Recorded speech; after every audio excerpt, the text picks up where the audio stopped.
दोस्तों हम लेकर आ चुके हैं आप लोगों के लिए 20 मिनट में शाम की 50 ताज़ा और बड़ी खबरें हैं। बताएंगे दोस्तों आखिरकार कांग्रेस क्यों हो गई बीजेपी के ऊपर हमलावर। कहा चंदे का धंधा ज़ोरों से चलाया बीजेपी ने। आखिरकार क्यों दोस्तों प्रधानमंत्री नरेंद्र मोदी के ऊपर भड़क गई आम आदमी पार्टी। निकाला कैंडल मार्च। कहा केजरीवाल से डरती है मोदी सरकार। क्यों दोस्तों तेजस्वी यादव ने जेडीयू में लगा दी सेंध। एक के बाद एक बड़े दिग्गज नेता जेडीयू छोड़कर हो रहा है आरजेडी में शामिल। चाचा का बिगाड़ दिया तेजस्वी ने खेल। और कैसे दोस्तों कंगना रनावत को अपनी चापलूसी का मिला सिला। बीजेपी ने दे दिया लोकसभा टिकट। बताएंगे इसके बारे में भी तमाम मुद्दों पर बात। लेकिन उससे पहले अगर आपने अब तक हमारे चैनल को सब्सक्राइब नहीं किया जल्दी से कर लीजिए। पास में एक घंटी आएगी, इसको भी दबाइए ताकि हर वीडियो की जो अपडेट है वो आपको मिल पाए। दरअसल दोस्तों आपको बताते चले भारतीय जनता पार्टी के ऊपर जमकर गरजते हुए नजर आए राहुल गांधी बोले चंदे का धंधा जोरों से चलाया बीजेपी ने।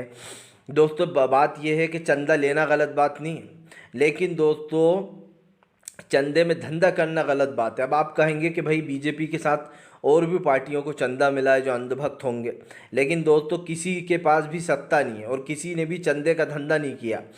देखिए अगर कोई किसी को अपने मन से चंदा देता है तो इसमें कोई गलत बात नहीं है, लेकिन जब चंदे को धंधा बना लिया जाए और उसे ब्लैकमेल किया जाए कि भैया देखो बॉन्ड खरीदना पड़ेंगे, पैसा देना पड़ेंगे 5-5 करोड़ रुपए, मतलब ईडी की जिनके ऊपर कार्रवाई चल रही थी उनके पैसे आने में कितनी जल्दी आते हैं। पहले उसको बेल मिलती है, वो 5 करोड़ डालता है और उसके बाद फिर 55 करोड़ डालता है। ये धंधा चल रहा है। और यही नहीं, जो लोग सरकार को बॉन्ड खास करके चंदा दे रहे हैं, सरकार उनको करोड़ों रुपए के प्रोजेक्ट दे रही है, बड़े बड़े प्रोजेक्ट दे रही है बड़ी बड़ी कंपनियों को। इसको कहते हैं चंदे का धंधा, यानी कि चंदा ले लो और फिर बड़े बड़े प्रोजेक्ट दे दो बिना किसी कोडिशन के, बिना किसी दोस्तों टेंडर के।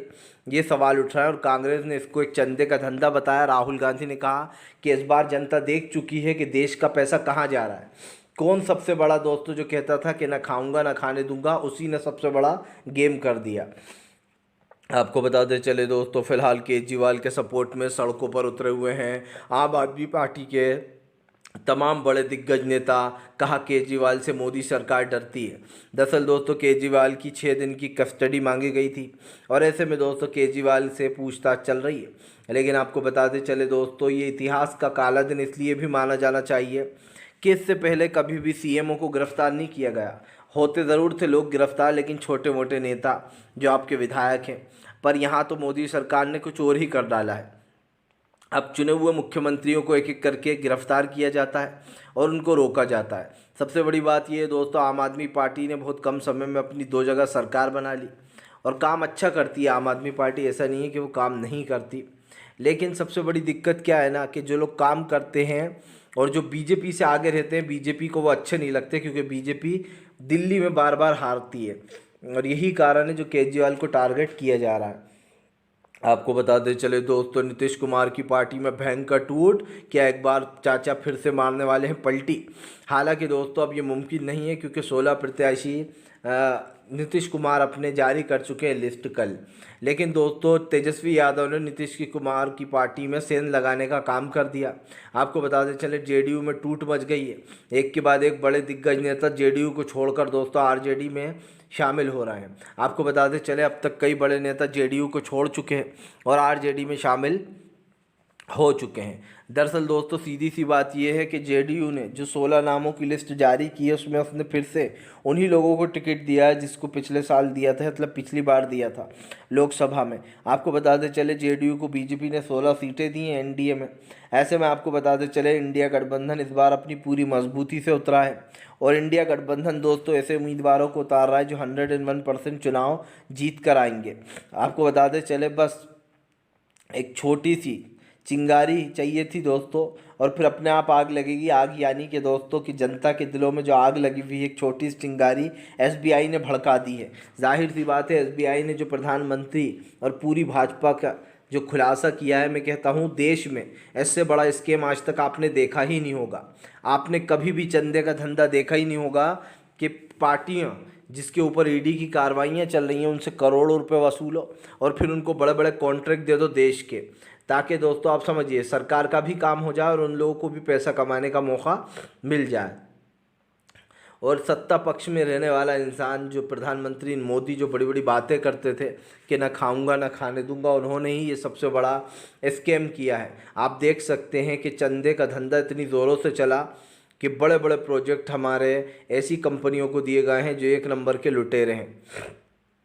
आपको बताते चले दोस्तों, फिलहाल भारतीय जनता पार्टी को लगा बड़ा झटका। जी हाँ, दरअसल आपको बताते चले ईवीएम को लेकर लगातार विपक्ष भड़का हुआ है, लेकिन दोस्तों विपक्ष बहुत समझदारी से बात कर रहा है। विपक्ष का कहना है कि हम ईवीएम के ख़िलाफ़ नहीं हैं, हम ईवीएम में जो धांधली होती है उसके ख़िलाफ़ हैं। और ये बात सच भी है दोस्तों कि भाई ईवीएम तो एक मशीन है, जो उसमें धांधली हो रही है हम उसके ख़िलाफ़ हैं। कांग्रेस ने कहा कि हम ये नहीं कहते कि पर्ची वाले ज़माने में चले जाओ। दरअसल इस पर कमल हसन ने भी प्रतिक्रिया दी है। तो विपक्ष कह रहा है कि हम ये नहीं कहते कि आप ईवीएम को हटा दो या पहले वाले ज़माने में पहुंच जाओ। हमारा सिर्फ एक चीज़ कहना है कि जितनी भी वीवीपैट पर्ची हों उनको एक बॉक्स में कलेक्ट किया जाए और 100% उसकी गिनती हो। क्योंकि दोस्तों समझिए, अगर कोई मतदाता वोट डाल रहा है और उसके मन में शंका है कि भैया मैंने जो वोट दिया है वो उसी पार्टी को गया जिसको मैं देना चाहता था, या फिर दोस्तों बीजेपी के पास चला गया है। क्योंकि अक्सर ये आरोप लगते रहते हैं कि वोट डालो कांग्रेस को, चला जाता है बीजेपी के खाते में। और कई बार तो ऐसा साबित भी हुआ है कि खुद जो कैंडिडेट खड़ा होता है उसको वोट नहीं मिलता एक भी, और जो उसने खुद को डाला होता है वो वोट भी दोस्तों कहाँ जाता है, ये सबसे बड़ा सवाल है। तो ये जो चीज़ें हो रही हैं ये तो सबके सामने ही है। कांग्रेस ने साफ कहा कि वीवीपैट को एक बॉक्स में डालना चाहिए, उसकी 100% गिनती होना चाहिए। इसके बाद ये डिसाइड करेंगे दोस्तों, जब 100% गिनती हो जाएगी कि हाँ अब हम सर्टिफाइड हैं, तो आप समझ सकते हैं दोस्तों कि इस बात में तो कोई दिक्कत नहीं होना चाहिए चुनाव आयोग को। पर इसमें भी बहानेबाजियाँ कर रहा है चुनाव आयोग। चुनाव आयोग कहता है कि अरे हमें वही बात हो जाएगी, पर्चियाँ गिनना पड़ेंगी और ये और वो। अरे भैया, एक दिन ज़्यादा लगेगा, 2 दिन ज़्यादा लगेंगे। आप जो है आज जो धांधलियाँ हो रही हैं जो तमाम ईवीएम में दोस्तों, लोकसभा में पिछली बार भी आपको याद होगा कई फर्जी वोटरों का मामला निकल के सामने आया था, जो डुप्लीकेट वोटर्स वोट डाल देते हैं। आपको बताते चले दोस्तों, फाइनली कंगना रावत की चापलूसी आई काम। बीजेपी ने कंगना रावत को दे दिया दोस्तों लोकसभा का टिकट। दोस्तों कंगना रावत बॉलीवुड की एक ऐसी स्टार है जो बीजेपी की चाटुकारिता में महारत हासिल कर रखी है। मतलब ये कह सकते हैं कि हम चापलूसी की नंबर 1 अगर कोई बॉलीवुड अभिनेत्री है तो वो कंगना रनावत है। खैर, कंगना रनावत का बॉलीवुड कैरियर तो यूं भी समाप्त हो चुका है। कंगना रनावत की फिल्में चलती नहीं है, कोई कुत्ता भी देखने नहीं जाता उस फिल्म को। लेकिन उससे बड़ी बात यह है दोस्तों कि कंगना रनावत को लोकसभा का टिकट दे दिया बीजेपी ने। क्योंकि भाई कंगना रनावत जिस तरीके की भाषा का यूज़ करती थी और जो चीज़ें वो बोलती थी, उससे ये ज़रूर लगता था कि एक ना एक दिन कंगना रनावत जो है ज़रूर पॉलिटिक्स ज्वाइन करेंगी और उन्हें बीजेपी ही टिकट देगी। और वही हुआ दोस्तों, चापलूसी काम आ गई, बीजेपी ने टिकट दे डाला। आपको बताते चले दोस्तों, अरविंद केजरीवाल की गिरफ्तारी के ऊपर जर्मनी ने भारत को जमकर लपेटा तो भारत हो गया नाराज़। दोस्तों दरअसल विदेशों में केजरीवाल की न्यूज़ बहुत ज़्यादा छाई हुई है। सब लोग खास करके विदेशी मीडिया नरेंद्र मोदी को एक तरीके से डेविल के रूप में जो वो बता रहे हैं, यानी कि एक तरीके से प्रस्तुत कर रहे हैं। दरअसल दोस्तों सबसे बड़ी बात पता है क्या है कि आप जब कुछ गलत करते हो तो आपके बारे में चर्चा होती ही होती है। आप कुछ गलत करते हो तो आप भले ही उस चीज़ को छुपाने की कोशिश करो, लेकिन लोगों की ज़ुबान पर वो चीज़ें रहती हैं। अब मैं ऐसा क्यों कह रहा हूँ दोस्तों, भले ही केजरीवाल के मुद्दे को हमारे देश की मीडिया दबा कर बताए, भले ही हमारे देश की मीडिया ये कहे कि केजरीवाल ने कितना बड़ा घोटाला किया है, बहुत बड़ा स्कैम किया है क्या, जबकि दोस्तों सब जानते हैं कि ये केस ज़ीरो टॉलरेंस है, इसका कोई सबूत तक नहीं मिलेगा। आप देख लेना ईडी के पास। और ये बात खुद बड़े दिग्गज नेता, कोई ऐसे वैसे वकील नहीं, कपिल सिब्बल ने कही है, जो दोस्तों सुप्रीम कोर्ट के सबसे वरिष्ठ और सबसे एल्डर वो रह चुके हैं वकील। कपिल सिब्बल ने साफ कहा है कि फ़िलहाल शराब नीति कोई केस है ही नहीं, ये सिर्फ केजरीवाल और उनकी टीम को परेशान किया जा रहा है। लेकिन सवाल पता है क्या है, आज भी हमारे देश में दोस्तों सिर्फ लोगों को इसलिए टारगेट किया जाता है क्योंकि वो विपक्ष के नेता होते हैं या फिर वो बीजेपी से मजबूत होते हैं। सब जानते हैं कि केजरीवाल ने बहुत कम समय में अपनी 2 जगह सरकारें बना रखी हैं और केजरीवाल को सपोर्ट भी मिलता है, काम अच्छा करते हैं वो। इंडिया गठबंधन के साथ आ गए केजरीवाल तो बीजेपी को ये डर लगने लगा कि अरे अब तो दिल्ली में एक भी सीट हमारे पास नहीं आने वाली। लेकिन मैं आज दोस्तों बीजेपी के लिए एक भविष्यवाणी करना चाहता हूँ। केजरीवाल को गिरफ्तार करना बीजेपी के ताबूत में आखिरी कील समान होगा। उल्टा केजरीवाल मजबूत हो गए दोस्तों, लोगों की सहानुभूति उनके साथ आ गई है। लोग सोच रहे हैं कि अरे केजरीवाल को रोकने के लिए बीजेपी ने डरा धमका रही है, जेल में डाल दिया है। आपको बताते चले दोस्तों, फिलहाल जेएनयू में दोस्तों एबीवीपी का सूपड़ा साहब, भाजपाइयों की ज़मानत तक जब्त दोस्तों। लेफ्ट ने जो है यहाँ पर बड़ी जीत दर्ज की है 4 सीटों पर। दरअसल आपको बताते चले दोस्तों, जेएनयू में कॉलेज में चुनाव हुए जिसको लेकर जेएनयू में एबीवीपी की बड़ी हार हुई दोस्तों। चारों की चारों सीटें हार गई और लेफ्ट ने दोस्तों यहाँ पर डंका बजा डाला। सीधी सी बात यह है कि फ़िलहाल अब की बार कई साल बाद यहाँ पर चुनाव हुए, एबीवीपी सोच रही थी कि हम जीतेंगे, लेकिन आपको बताते चलें एबीवीपी का बुरा हाल हो गया, क्योंकि यहाँ पर पूरी की पूरी 4 सीटें लेफ्ट ने जीत ली। जिसका मतलब समझ लीजिए कि अभी भी जेएनयू में दोस्तों कुछ लोगों को बिल्कुल जगह नहीं मिल रही है, जो ख़ास करके धर्म के नाम पर उत्पात मचाते हैं। आपको बताते चले दोस्तों, इंडिया गठबंधन ने प्रेस कॉन्फ्रेंस कर फिर केजरीवाल पर जताया भरोसा। फिर से इंडिया गठबंधन ने केजरीवाल को किया सपोर्ट।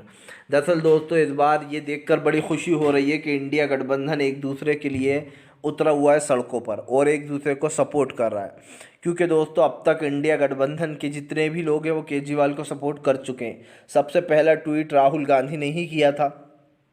राहुल गांधी ने कहा था कि फ़िलहाल देश का तानाशाह एक मरा हुआ लोकतंत्र चाहता है देश में, इसीलिए वो तमाम चीज़ों का यूज़ करता है, ईडी, सीबीआई, इनकम टैक्स वगैरह का, और विपक्ष को दबाने की कोशिश करता है। बैंकों के खाते फ्रीज करना, कांग्रेस को चुनाव लड़ने से रोकना, विपक्ष के चुने हुए मुख्यमंत्रियों को एक एक कर गिरफ्तार करवा लेना ईडी से, इस तरीके की जो बातें वो राहुल ने कही थी।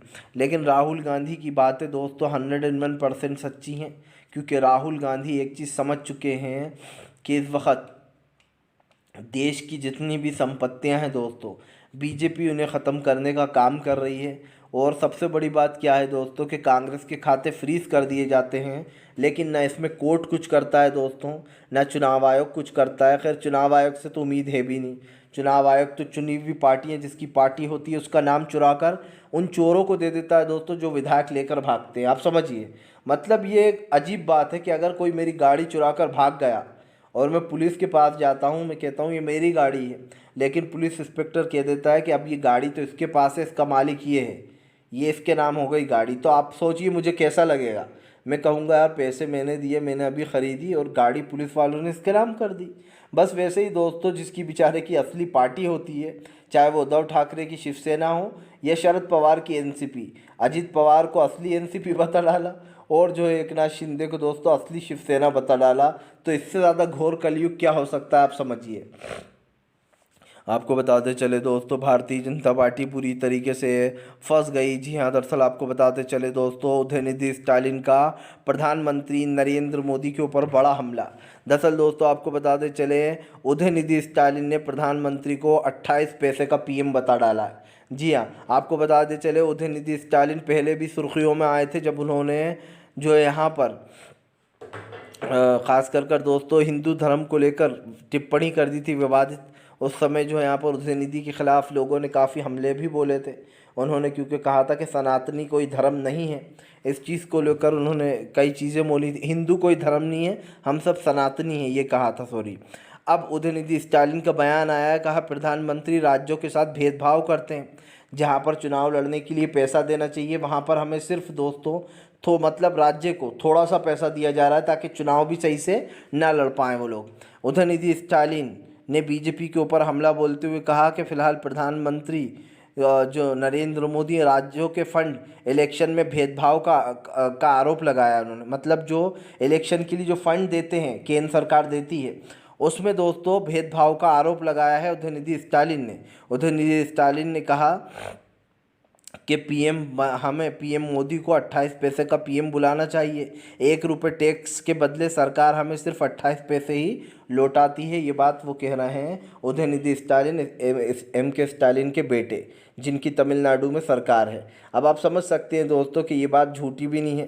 प्रधानमंत्री और केंद्र सरकार पर ये आरोप लगते रहते हैं कि वो राज्यों को पैसा जब मुहैया कराते हैं तो दोस्तों पैसा देने में आनाकानी करते हैं और बहुत कम देते हैं, क्योंकि जाहिर सी बात है दोस्तों, प्रधानमंत्री चाहते हैं जनता के दिमाग में ये बातें बैठ जाए कि सिर्फ बीजेपी है जो अच्छा काम कर रही है और ये लोग अच्छा काम नहीं करते। क्योंकि दोस्तों जब राज्य को पैसा ही नहीं मिलेगा तो वो बेचारा सरकार कैसे चलाएगा सही से। लेकिन अब चुनाव की बात है, क्योंकि चुनाव लड़ना है विपक्ष को, तो राज्यों को पैसा ही नहीं दिया जा रहा है कि वो दोस्तों ना अपना अच्छे से प्रचार कर पाएंगे, ना एडवर्टाइज दे पाएंगे। कम पैसा दिया जाएगा तो कैसे होगा, ये आप अच्छे से समझ सकते हैं। आपको बताते चले दोस्तों, पीएम नरेंद्र मोदी के ऊपर जमकर भड़कते हुए नजर आए संजय रावत। संजय रावत बोले, भेदभाव करना बीजेपी की आदत है। देश के लोगों के साथ भेदभाव, किसानों के साथ भेदभाव और विपक्ष के साथ भेदभाव। आपको बता दें, संजय रावत ने कहा कि इस बार इंडिया गठबंधन ये साबित कर देगा कि बीजेपी सत्ता में रहने लायक नहीं है। उन्होंने कहा कि फिलहाल भारतीय जनता पार्टी ने 10 साल में किसानों से लेकर गरीब और मजदूर तक के सपनों को कुचल दिया है। आप संजय रावत ने कहा कि फिलहाल आज हर वर्ग का इंसान बीजेपी से दुखी है। आज हर वर्ग का इंसान चाहता है बीजेपी से मुक्ति। सीधी सी बात ये दोस्तों, 10 साल में बीजेपी ने राज किया, और सच बताइए 10 साल में बीजेपी ने जो काम किया है दोस्तों, आप उससे कितने सर्टिफाइज हैं? क्योंकि मुझे 10 साल में कोई काम दिखाई नहीं दे रहा है। सीधी सी बात ये है दोस्तों कि जब कांग्रेस की सरकार हुआ करती थी, जब कांग्रेस की सरकार थी तो उसने 10 साल पहले काफ़ी अच्छे अच्छे काम किए। मनमोहन सिंह साहब का कार्यकाल सबसे बेहतरीन इसलिए भी माना जाता है क्योंकि मनमोहन सिंह साहब ने दोस्तों महंगाई, गरीबी और बेरोज़गारी जैसे मुद्दों से निजात दिलाई थी। मनमोहन सिंह साहब के राज्य में दोस्तों जीडीपी बहुत ऊपर गई थी, रुपये उछाल मारा था। लेकिन आज बीजेपी के राज्य में महंगाई बढ़ती चली जा रही है। ये तमाम चीज़ों को दोस्तों अंधभक्त नज़रअंदाज करते हैं। उनके हिसाब से बीजेपी को वोट देने का मतलब है हिंदुत्व को मजबूत करना। उनके हिसाब से यही सबसे बड़ा वो है दोस्तों। क्योंकि आप देख लीजिए, नरेंद्र मोदी ने सबसे पहले राजनीति में आके क्या किया। 5 साल तक वो उन्हें पता ही नहीं था कि हमें मेन हिंदुत्व का यूज़ करना है। 5 साल तक प्रधानमंत्री ने बड़े ही ईजिली सरकार चलाने का वादा किया, लेकिन जब बीजेपी हारने लगी राज दर राज और बीजेपी का कमल सुकड़ने लगा, तब बीजेपी को हिंदुत्व की याद आई। बीजेपी ने अचानक से 5 साल की सरकार में हिंदुत्व का सहारा लेना शुरू कर दिया और फिर हिंदुत्व को अपनी ढाल बना लिया। इसी बेसिस पर वो चुनाव लड़ने लगी। चुनाव लड़ते लड़ते बीजेपी को ये एहसास हो गया था कि हिंदुत्व ही एक ऐसा हथियार है जिससे हम सारे चुनाव जीत सकते हैं। लोगों के दिमाग में हिंदू मुसलमान डाल दिया गया। कई चीज़ें ऐसी की गई, कोरोना से लेकर तमाम चीज़ें, जिसका जिम्मेदार मुस्लिमों को ठहरा दिया गया ताकि हिंदू और मुस्लिम भाइयों में दूरी बन जाए। लेकिन सवाल आज भी वही है दोस्तों, आज जो लोग ये सब कुछ कर रहा है, जो नफ़रत फैला रहा है, इसका जिम्मेदार कौन है? प्रधानमंत्री नरेंद्र मोदी खुद है। प्रधानमंत्री चाहे कुछ भी कहें दोस्तों, आप समझिए, कुछ भी कहें, प्रधानमंत्री जिस चीज़ का दावा करते हैं, जिस चीज़ की बातें करते हैं, वो सच्चाई लोगों के सामने आ ही जाती है। प्रधानमंत्री को दोस्तों खुद भी पता है कि फ़िलहाल देश में कितनी ज़्यादा नफ़रत बढ़ गई है, क्योंकि प्रधानमंत्री इस चीज़ को बढ़ावा खुद देते हैं, झूठे प्रोपेगेंडो को प्रमोट करके, चाहे वो फिल्म हो या कुछ और हो। आपको बताते चले दोस्तों, लोकसभा चुनाव से पहले कांग्रेस की लिस्ट देखकर बीजेपी चौंकी। दरअसल अब की बार दोस्तों कांग्रेस ने ऐसे दिग्गजों को सामने उतारा है कि दोस्तों बीजेपी के भी होश उड़ गए।